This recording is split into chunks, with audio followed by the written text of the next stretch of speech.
Hello students. Last lecture में हमने incline plane surface पे टोटल प्रेशर का एक्सप्रेशन डिराइव किया था। तो आज के लेक्चर में हम सेंटर ऑफ प्रेशर कैलकुलेट करेंगे। सेंटर ऑफ प्रेशर की लोकेशन का एक्सप्रेशन डिराइव करेंगे।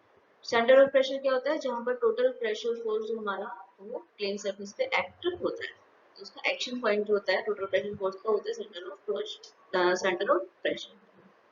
तो टॉपिक स्टार्ट करते हैं, that is centre of pressure for incline plane surface. तो हमने जब टोटल प्रेशर का एक्सप्रेशन किया था तो हमने कैसे किया था? हमने एक एलिमेंट्री स्ट्रिप मानी थी प्लेन सरफेस पे और उस पे प्रेशर फोर्स कैलकुलेट किया एंड देन उसका इंटीग्रेशन करके पूरी सरफेस का टोटल प्रेशर फोर्स, पूरे सरफेस पर लगने वाला टोटल प्रेशर फोर्स हमने कैलकुलेट किया। सेम हम प्रोसेसर सेंटर ऑफ प्रेशर का एक्सप्रेशन फाइंड करने के लिए भी करेंगे। ठीक है, जो टर्मिनोलॉजीज हैं वो एक बार ध्यान से सुनते जाइए। बार बार मैं यही रिपीट कर रही हूँ कि टर्मिनोलॉजी जरूरी नहीं है कि जो एच बार मैं यहाँ यूज कर रही हूँ वो एच बार कहीं और सेम चीज के लिए यूज होता हो। ठीक है, तो जो टर्मिनोलॉजीज है उनको ध्यान से ना, उनका बैकग्राउंड ध्यान रखना। तो आज का लेक्चर स्टार्ट करने से पहले तो एच बार जो हमने लिया है, vertical depth of the centre of pressure for the plane surface below the free surface of the liquid. ठीक है, एच बार क्या है? सेंटर ऑफ प्रेशर की फ्री सरफेस ऑफ लिक्विड से डेप्थ। yp है incline distance of centre of pressure from the axis OO। ठीक है, ये हमारी इंक्लाइन प्लेन सरफेस की हम बात कर रहे हैं। तो एच बार जो है वो है vertical depth of the centre of pressure, और जो yp है वो है इंक्लाइन डिस्टेंस। ठीक है, प्लेट के जो प्लेन सरफेस है हमारी थीटा एंगल पर, उसके अलोंग जो डिस्टेंस है सेंटर ऑफ प्रेशर की OO एक्सिस से वो है yp। ठीक है, इसको हम आगे डायग्राम में और एक बार अच्छे से देख लेंगे। तो हमने टोटल प्रेशर स्ट्रिप पर कैलकुलेट किया, दैट इज हमारा वो आया था rho g by sine theta into d A. ठीक है, रो जी ए एक्स बार होता है, रो जी एच तो प्रेशर हो गया, और रो जी एच इंटू एरिया क्या हो गया? प्रेशर फोर्स हो गया। रो जी एच, जो जी एच था वो क्या था? एक्स। एक्स को हमने वाई की टर्म्स में लिखा था, मतलब इंक्लाइन डिस्टेंस की टर्म में लिखा था, जिससे ये हमारा आया था वाई साइन थीटा। ठीक है, और डी ए था एलिमेंट्री स्ट्रिप का एरिया। अब अगर मैं इस टोटल प्रेशर फोर्स, जिसको मैं बोलती हूँ डीपी, एलिमेंट्री स्ट्रिप पर टोटल प्रेशर फोर्स डीपी, उसका अगर मैं OO एक्सिस के सापेक्ष, OO एक्सिस के रिस्पेक्ट में मोमेंट लेती हूँ, दैट इज बल आघूर्ण। तो हम कैसे करते हैं? Force into perpendicular distance. ठीक है, तो डीपी और OO एक्सिस के रिस्पेक्ट में बात करें तो OO एक्सिस से परपेंडिकुलर डिस्टेंस क्या है हमारी? y। ठीक है, तो वो क्या हो जाएगा? dp into y, that is rho g sine theta y square d A. ठीक है, dp क्या था? रोजी वाई साइन थीटा डी है, यहाँ पर y से और मल्टीप्लाई कर देंगे तो y की पावर क्या हो जाएगी? Square, rho g sine theta y square D है। तो ये हमारा एक स्ट्रिप का आया। अगर मैं पूरी प्लेन सरफेस पर ऐसी और बहुत सारी स्ट्रिप्स मानती हूँ तो सब स्ट्रिप्स पर निकालेंगे तो क्या आएगा? यही एक्सप्रेशन आएगा। तो पूरे प्लेन सरफेस पर निकालने के लिए हम क्या करेंगे? सभी स्ट्रिप्स के मूवमेंट को एड अप कर देंगे। ठीक है, तो सबको अगर सम करते हैं तो हम क्या लगाते हैं? इंटीग्रेशन, समाकलन। तो पूरी सरफेस पे ये टोटल प्रेशर फोर्स का मोमेंट ले रहे हैं, तो वो क्या हो जाएगा? समाकलन से हम निकालेंगे तो हो रहा है integration of DP into y. ठीक है, इसका इंटीग्रेशन, एक स्ट्रिप पर जो हमने निकाला है बल आघूर्ण, उसका इंटीग्रेशन। ठीक है, तो ये एक्सप्रेशन आया हमारा रोजी साइन थीटा कांस्टेंट था, और तो इसको हमने समाकलन से बाहर ले लिया एंड वाई स्क्वायर डी का समाकलन हम करेंगे। अब इसमें एक बार हम फिगर में एक बार और समझ लेते हैं। एक्स बार जो है हमारी वर्टिकल डेप्थ है सेंटर ऑफ ग्रेविटी की प्लेन सरफेस के सेंटर ऑफ ग्रेविटी की फ्री सरफेस ऑफ लिक्विड से, ठीक है। और इसी के रिस्पेक्ट में जो y बार है वो है सेंटर ऑफ ग्रेविटी की incline distance from the axis O O, okay. Same x है हमारा उस एलिमेंटल स्ट्रिप जो हमने ली थी उसकी vertical depth from the free surface of the liquid, और सेम इसी के रिस्पेक्ट में जो हमारा y है वो है incline distance of the strip from the axis O O. h bar है सेंटर ऑफ प्रेशर की vertical depth from the free surface of the liquid, same yp है सेंटर ऑफ प्रेशर की inclined distance from the axis O. तो अभी हमने क्या किया, हमने इस एलिमेंट्री एरिया पे फोर्स कैलकुलेट किया था, total pressure force that is वो था अपना रो जी, एच की जगह क्या आ जाएगा यहाँ पर x और dA, ठीक है। अब मैंने x को क्या लिख दिया था, x को मैंने लिखा y की टर्म में। तो जैसे अपना ये एक ट्राइंगल है, लास्ट लेक्चर में भी अपने ये सेम किया था प्रोसेस। ये ट्राइंगल है, ये है हमारा x और ये है y और ये है एंगल थीटा, ठीक है। तो x को y की टर्म में क्या लिख, y की टर्म में क्या लिख देंगे, साइन थीटा क्या हो जाएगा अपना, साइन थीटा हो जाएगा, साइन थीटा अपना क्या होगा, x डिवाइडेड बाय y लंब बटे कर्ल, ओके। तो x को क्या लिख देंगे अपन, y इंटू साइन थीटा। तो x को यहाँ पे हमने क्या लिख दिया, y इंटू साइन थीटा। इसलिए हमारे पास टोटल प्रेशर फोर्स क्या आया, टोटल प्रेशर फोर्स हमारे पास आया rho g into y into sine theta into D.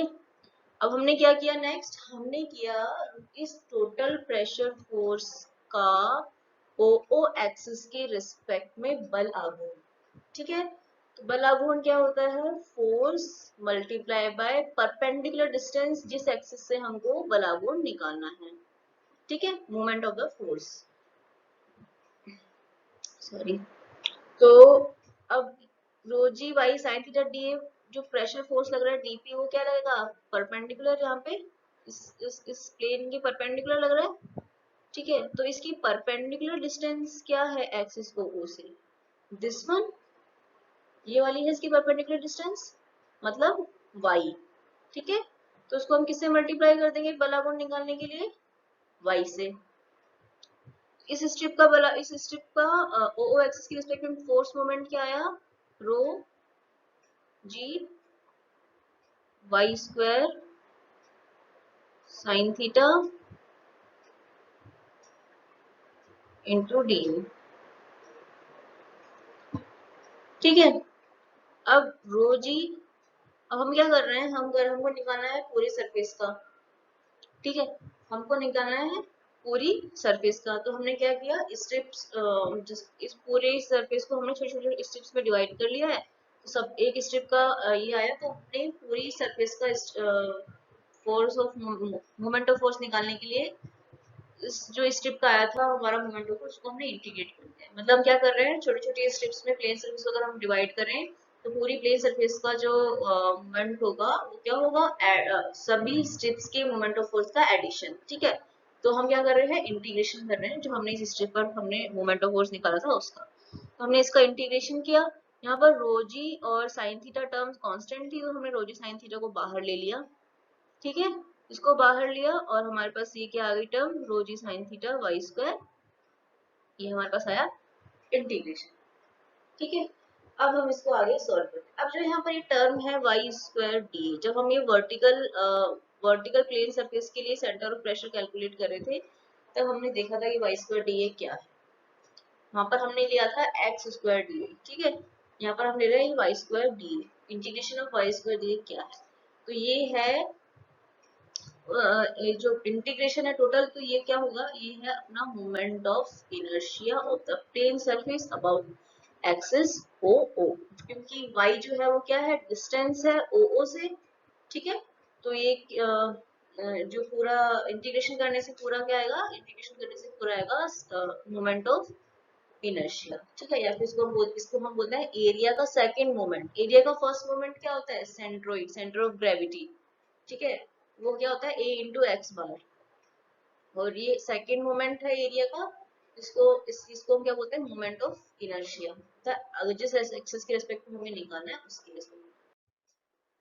तो y square dA जो है sum of the second moments of the area of the strips about axis OO which is equal to the moment of inertia I naught of the plane surface about axis OO। इसका explanation अच्छे से मैं plane surface vertical plane surface के centre of pressure जब हमने expression find किया था उसमें बता चुकी हूँ। ठीक है, तो y स्क्वायर टी को हम क्या लिख देंगे, आई नॉट। आई नॉट हम किससे आई नॉट को हम किससे डिनोट कर रहे हैं, आई नॉट है moment of inertia about axis O O. ठीक है, moment of inertia about axis O O. तो अब हम क्या करते हैं, ये हमने निकाल लिया कि हमने निकाल लिया कि प्रेशर फोर्स, पूरे सरफेस के प्रेशर फोर्स के लिए जो हमने मोमेंट था, कितना मोमेंट होगा पूरे सरफेस के लिए निकाले, क्योंकि हमने इंटीग्रेट कर लिया था उसको।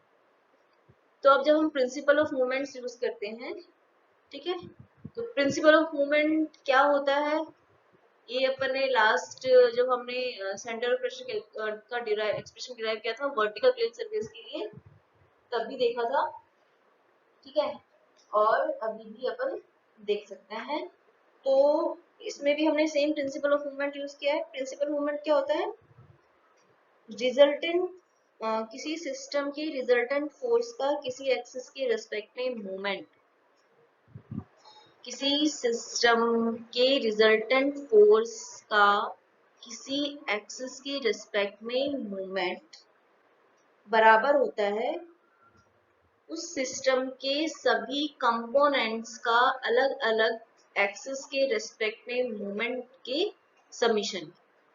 ठीक है, मतलब क्या हुआ, जैसे हमने यहाँ स्ट्रिप्स ली थी, तो हर स्ट्रिप का मूवमेंट उस एक्सिस के रिस्पेक्ट में सबको एड अप कर देंगे, इज इक्वल्स टू जो उसका रिजल्टेंट फोर्स है उस सिस्टम का, उसका सेम एक्सिस के रिस्पेक्ट में मूवमेंट के बराबर होगा।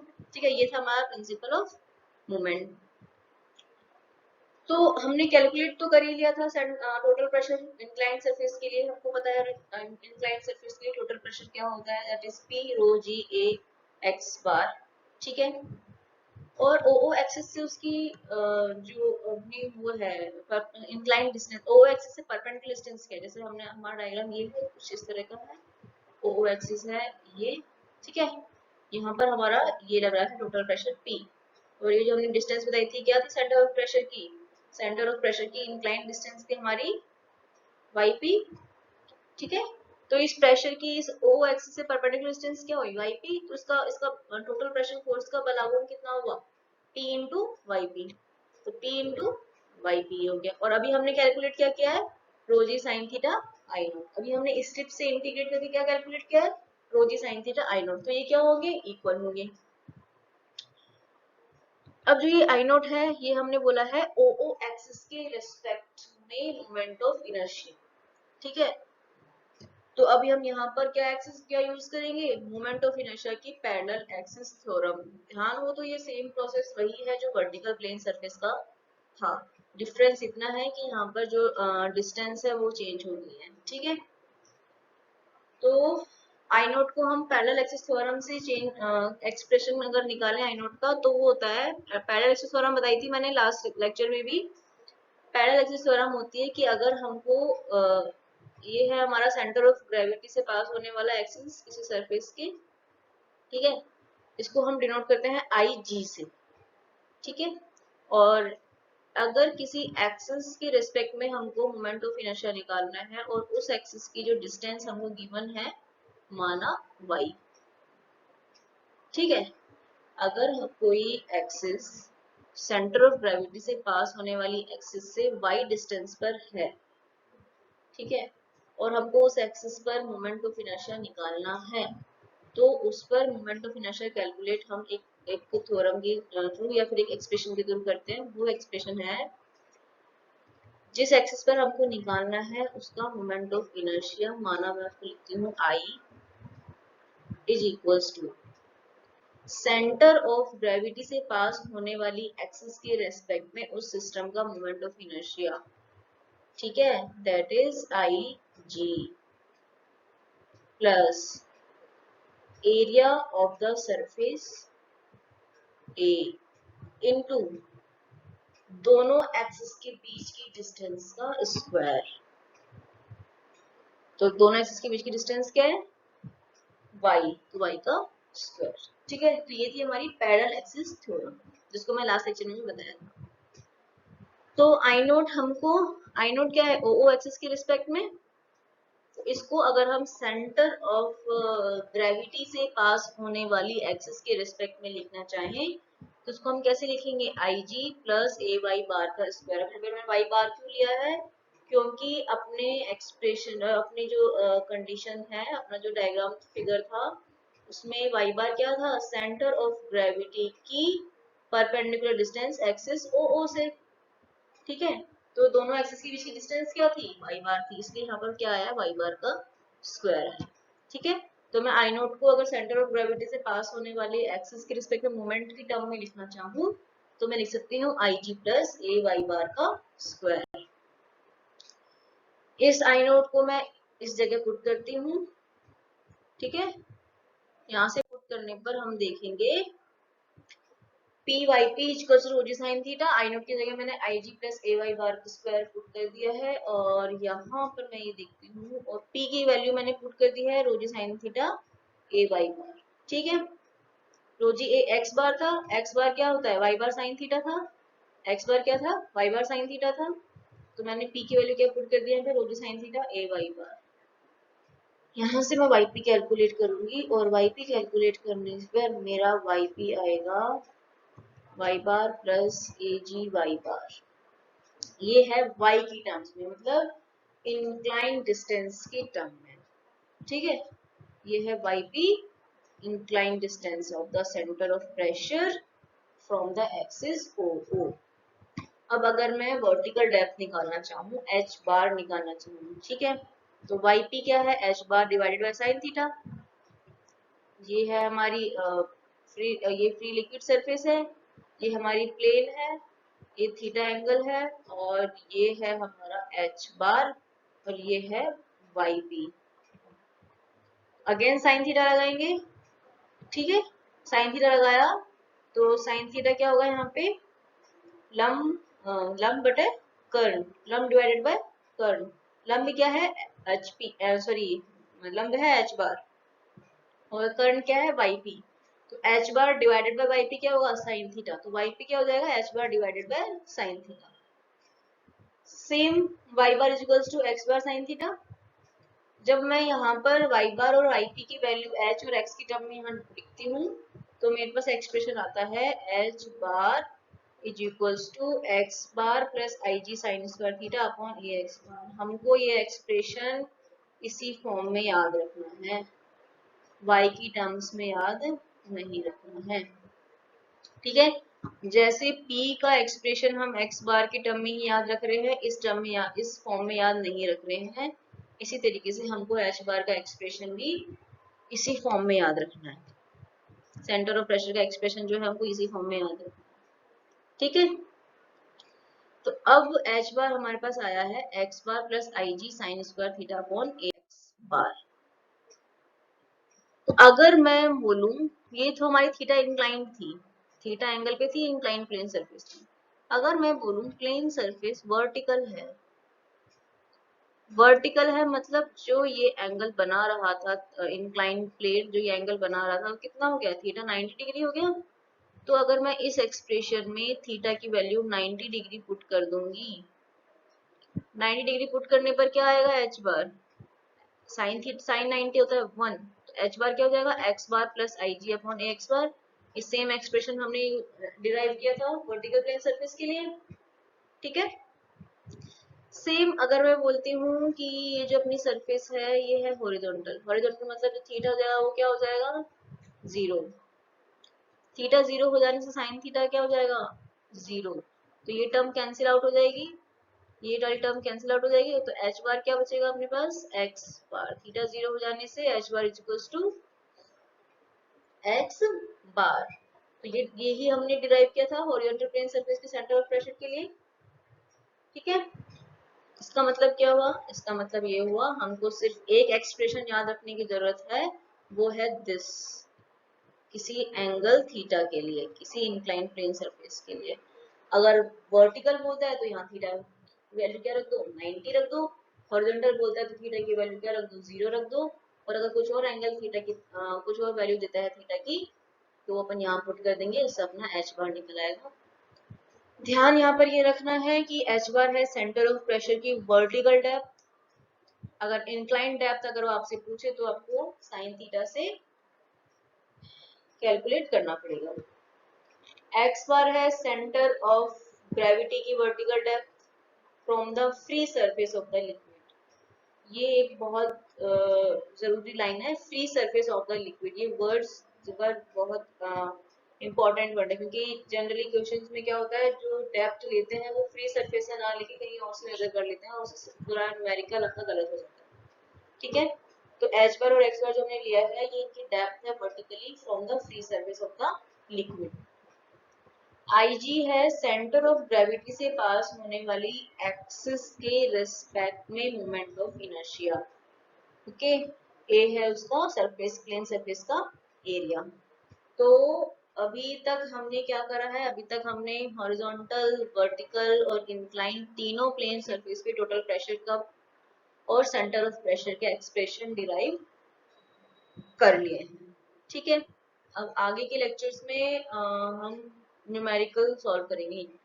ठीक है, थैंक यू।